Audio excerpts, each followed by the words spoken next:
नमस्कार मित्रांनो.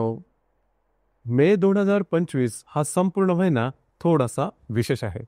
कारण या महिन्यामध्ये 3 जे मोठे महत्त्वपूर्ण ग्रह आहेत ते राशी परिवर्तन करणार आहेत. पहिला जो आहे गुरु, जो की गेल्या जवळजवळ 1 वर्षापासून वृषभ राशीमध्ये भ्रमण करत होता, तो 15 मे नंतर मिथुन राशीमध्ये भ्रमण करणार आहे. त्याचप्रमाणे राहू आणि केतू, जे की गेल्या 1.5 वर्षापासून मीन आणि कन्या राशीमध्ये भ्रमण करत होते, ते 19 मे नंतर कुंभ आणि सिंह राशीमध्ये भ्रमण करणार आहेत. अर्थातच त्याचे जे प्रभाव परिणाम आहेत हे कर्क राशीवरती कशा प्रकारे होणार आहेत, या सर्व संदर्भातली खुलासेवार चर्चा आपण या व्हिडिओमध्ये करणार आहोत. तर जो गुरुग्रह आहे, हा गुरुग्रह तुमच्यासाठी शुभफलदायी मानला जातो, कारण हा तुमचा भाग्येश आहे, त्याचप्रमाणे षष्ठेश सुद्धा आहे. तर हा जो गुरुग्रह आहे, हा गुरुग्रह तुमच्या व्ययस्थानामध्ये किंवा मिथुन राशीमध्ये येणार आहे. तर व्ययस्थ गुरु किंवा 12वा गुरु हा अशुभ फलदायी असतो, अशा प्रकारची मान्यता आहे किंवा अशा प्रकारची समजूत आहे. पण ती संपूर्णपणे बरोबर आहे अशी मात्र नाही. कारण लक्षात घ्या, कुठलाच ग्रह हा संपूर्णपणे शुभ फलदायी किंवा संपूर्णपणे अशुभ फलदायी असा मुळीच नसेल. खास करून गुरुच्या बाबतीमध्ये गुरु हा जो ग्रह आहे, जो नैसर्गिक शुभ ग्रह आहे, तो जरी तुमच्या व्ययस्थानात गेला तरी तो संपूर्णपणे अशुभ फलदायी होईल असं मात्र नक्कीच नाही. आणि तुमच्या राशीसाठी त्याचे तसे प्रभाव परिणाम मिळणार नाही, कारण मुळातच तुमच्या राशीकरता तो शुभ फलदायी असाच आहे. तर हा जो व्ययस्थ गुरु तुमच्या व्ययस्थानात जो भ्रमण करणार आहे मिथुन राशीचा, त्या संदर्भात सांगायचं झालं तर 2-3 गोष्टी त्याकडे थोडंसं लक्ष देणं गरजेचं राहील. लक्षात घ्या, व्ययस्थानात गेलेला हा जो गुरु आहे, हा गुरु प्रवास योग भरपूर घडवेल. म्हणजे तुम्ही एका जागेवरती स्थिर राहणार नाही, तुम्हाला फिरायला वगैरे जास्त राहील. आणि सगळ्यात महत्त्वाचं म्हणजे आजकाल जास्त जो प्रश्न विचारला जातो की माझा परदेश गमन होईल का, परदेशात नोकरी लागेल का, किंवा परदेशामध्ये फिरणं वगैरे होईल का, तर त्यांच्यासाठी ही गुड न्यूज आहे की तुमच्या व्ययस्थानात येणारा जो गुरु आहे, हा गुरु तुमच्यासाठी अतिशय शुभफलदायी राहील त्या बाबतीमध्ये की तुमचं फिरणं वगैरे जास्त होईल. बाहेर तुम्हाला जायचं असेल, परदेश गमन करायचं असेल, नोकरीच्या संदर्भात काही गोष्टी करायच्या असतील, तर हा जो गुरु आहे, हा गुरु तुमच्यासाठी शुभफलदायी असाच असणार आहे. याचप्रमाणे कर्क राशीची माणसं असतात ती साधारणतः थोडीशी देवभोळी असतात, देवावर विश्वास ठेवणारी असतात. तर त्यांच्याकरता सुद्धा हा जो गुरु आहे, अर्थात कर्क राशीकरता हा जो गुरु आहे, तो शुभफलदायी या दृष्टीने होणार आहे की देवधर्मावरती विश्वास वाढणं, आध्यात्मिक अनुभव येणं, त्या संदर्भात काही चांगले अनुभव मिळणं, अशा प्रकारच्या काही ज्या गोष्टी आहेत किंवा अशा प्रकारचे काही अनुभव तुम्हाला निश्चित मिळतील. थोडंसं म्हणजे ज्याला आपण देवधर्म किंवा भक्ती याकडे तुम्ही जास्त लीन होणार आहात. गुरु जो ग्रह आहे तो तुम्हाला या संदर्भात अशा प्रकारचे अनुभव जास्त प्रमाणात देईल. आता जे मी सुरुवातीला सांगितलं की थोडंसं अशुभ फलदायी हा जो गुरु आहे तो संपूर्णपणे अशुभ फलदायी होणार नाही. फक्त एक गोष्ट तुम्हाला जाणवेल की जी तुम्ही कामं कराल त्याचे रिझल्ट्स तुम्हाला लगेचच्या लगेच मिळणार नाहीत, किंवा त्याचे जे रिझल्ट्स आहेत हे तुम्ही अपेक्षा केलेल्याप्रमाणे होणार नाहीत, ही गोष्ट राहील. कारण व्ययस्थ गुरु आहे तो कामं जे आहे ते थोडीशी पेंडिंग ठेवतो, वेळेवरती होत नाही. आपल्याला गोष्टी बऱ्याच वेळा वाटतात की ही गोष्ट आपली होऊन झाली, एवढ्या वेळात आपण एस्टिमेट केलेलं असं की एवढ्या वेळात ती गोष्ट झाली पाहिजे, पण ती होणार नाही. तर गुरु जो ग्रह आहे ते या बाबतीत थोडासा तुम्हाला वेगळा प्रकार जाणवेल. म्हणजे कुठलीच कामं, म्हणजे लग्न करायचं असेल, लग्न जुळवायचं असेल, आणखीन काही असेल, तुमचे काही टार्गेट्स असेल बिझनेसमधले किंवा तुमच्या नोकरीच्या संदर्भातले काही टार्गेट्स असतील, ते पूर्ण होणार नाहीत वेळेवरती. तर हा गुरु आहे तर त्या संदर्भात थोडेसे वेगळे परिणाम तुम्हाला देऊ शकेल. दुसरी महत्त्वाची गोष्ट म्हणजे गुरु जो ग्रह आहे, हा गुरुग्रह पंचम दृष्टीने तुमच्या चतुर्थ स्थानाला पाहतोय. अर्थात ही गोष्ट तशी चांगली राहील. खास करून घरातल्या व्यक्तींबरोबरचे नातेसंबंध सुमधुर अशा प्रकारचे दिसून येतील. घरातल्या व्यक्तींबरोबर कुठे बाहेर फिरला जाण्याचा योग संभवतो. याचप्रमाणे वास्तूच्या संदर्भात जर का तुम्हाला काही वेगळी नवीन कामं करायची असेल, म्हणजे वास्तू नवीन घ्यायची असेल, असलेली वास्तू विकायची असेल, वास्तूमध्ये रेनोव्हेट करायची असेल, वास्तूच्या संदर्भातले काही उपाय करायचे असतील, तर त्याकरता हा जो गुरु आहे, गुरु शुभफलदायी राहील. बऱ्याच वेळेस आपण वास्तू विकण्यासाठी किंवा खरेदी करण्यासाठी बरीच वाट बघत असतो, उत्तम कालावधी येत नसतो, परंतु गुरु जो ग्रह आहे तुमच्या व्यस्त भ्रमण करणार आहे, तो तुम्हाला त्या संदर्भातलं चांगलं वातावरण मात्र निश्चित तयार करून देईल. घरातल्या व्यक्तींबरोबर सुद्धा नातेसंबंध सुधारते. आता हा जो गुरु आहे, हा गुरु सप्तम दृष्टीने तुमच्या षष्ठ स्तराला पाहत आहे. आता इथे महत्त्वाची गोष्ट म्हणजे जे काही तुमचं कार्यक्षेत्र असेल त्या ठिकाणचे जे सहकर्मी किंवा वरिष्ठ, त्यांच्याबरोबर तुमचं इंटरॅक्शन बऱ्याच प्रमाणात चांगलं राहील, सदृढ राहील.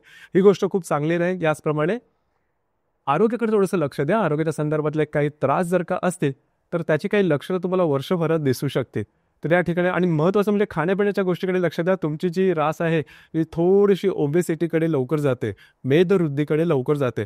तर स्वतःच्या आरोग्याकडे लक्ष द्या. खाण्यापिण्याच्या ज्या सवयी असतील त्याच्याकडे थोडंसं लक्ष देणं गरजेचं राहील. याचप्रमाणे हा जो गुरु आहे, हा गुरु नवम दृष्टीने तुमच्या अष्टम स्थानाला पाहतोय. तर इथे लक्षात घ्या, सगळ्यात महत्त्वाची गोष्ट म्हणजे अनपेक्षित काही लाभ मिळते. म्हणजे असे लाभ की ज्याबद्दल तुम्ही विचारही केला नव्हता. असे काय बऱ्याच वेळा आपण कामं करत जातो, त्याच्या लाभांबद्दल आपण विचार करत नाही, आपल्याला ते कर्तव्य वाटतं किंवा एखाद्याबद्दलची करुणा वाटते, आपण त्याला मदत करतो, कामं करत जातो किंवा पुढे जातो आणि तुमचे रस असे आहेत सुद्धा. तर तशा प्रकारचे काही लाभ तुम्हाला अनपेक्षितपणे या संपूर्ण वर्षामध्ये मिळू शकतील. तर ही गोष्ट थोडीशी महत्त्वपूर्ण राहील. एकंदरीतच सांगा, थोडंसं आरोग्याकडे थोडंसं लक्ष देणं गरजेचं राहील. एकंदरीतच सांगायचं झालं तर जे मी सुरुवातीला सांगितलं, की जो गुरुग्रह हा संपूर्णपणे अशुभ फलदायी होईल, असं मात्र नक्कीच नाही. आणखी महत्त्वाची गोष्ट सांगायची वाटते, की कुठलाच ग्रह, एकटाच ग्रह तुम्हाला फळं देतो असं नाही. तर जी फळं आपल्याला मिळतात ती टीम इफेक्ट असतो. म्हणजे बाकीचे सगळे ग्रह आहेत, त्या सगळ्या ग्रहांना अनुसरून आपल्याला जे प्रभाव परिणाम आहेत हे मिळत असतात. तर इथे आपण इतरही थोडा ग्रहांचा विचार करू. जसं की शनीबद्दल सांगायचं झालं तर शनी जो ग्रह आहे हा तुमच्या अष्टम स्थानामध्ये भ्रमण करत होता गेले जवळजवळ 2.5 वर्ष. आत्ता मार्च 2025 नंतर हा शनी तुमच्या भाग्यस्थानात भ्रमण करणार आहे. अर्थात अष्टमस्थ शनीचे परिणाम काय असतात ते तुम्ही गेल्या 2.5 वर्षामध्ये निश्चित अनुभवले असते.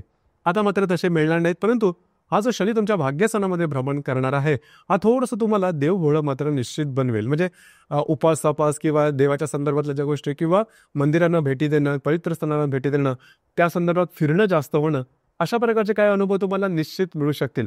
आता इथे एक गोष्ट फार महत्त्वाची आहे, की व्यस्त असणारा गुरु आणि भाग्यस्थ असणारा शनी दोन्ही सुद्धा तुम्हाला अशा प्रकारच्या अनुभवण्यामध्ये हे निश्चित धरून चला, की येणाऱ्या एका वर्षामध्ये तुम्ही थोडंसं धार्मिक, आध्यात्मिक गोष्टीमध्ये जास्त लीन होणार आहात, रस घेणार आहात आणि त्यासंबंधी काही चांगले अनुभव सुद्धा मिळतील. जर काय तुम्ही कुठला गुरु केलेला असेल किंवा त्या संदर्भात तुम्हाला चांगले आशीर्वाद किंवा त्याचे अनुभव तुम्हाला हे येणाऱ्या संपूर्ण वर्षात चांगले मिळतील.